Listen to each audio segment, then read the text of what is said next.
An balimaw ni ɲakuma bi kibaruya m'an bolo ka da kulo kan o de ye k'a fɔ ko mɔgɔ 8 kɔni olu ni tora kɛlɛ dɔ la kɛlɛ min n'o o kɛra kunungo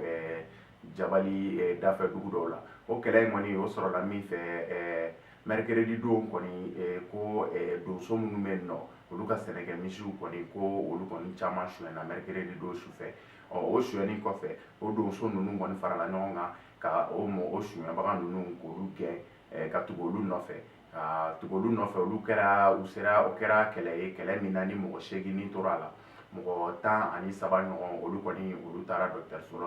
olu banana kosɛbɛ kosɛbɛ o kɛlɛ in kɔni kɛlen kɔfɛ an ka sɔrɔdasi ɲɛmɔgɔ dɔ y'a jira k'a fɔ ko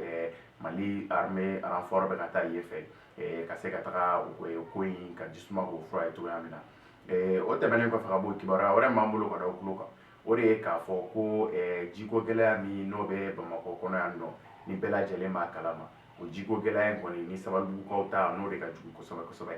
kunungo Kalabankaw kɔni olu fana ye tagama kɛ tagama min na n'u tagamana aéroport sira kan ka se k'u ka nisɔngoya jira ani ka se k'a jira faamaw la cogoya min na ko ji ko kɔni k'o ye ko ye ko min man ka kɛ ni kulonkɛ ye o Kalaban marche kɛbagaw olu kɔni caman tun ye musow de ye ani denmisɛnninw de ye minnu kɔni bɛ yen n'olu ko hali tobili ka gɛlɛ olu ma ka sabula u tɛ ji sɔrɔ ko wa k'a bɛ wagati jan bɔ ji ko kɔni k'a gɛlɛyalen bɛ olu ka yɔrɔ la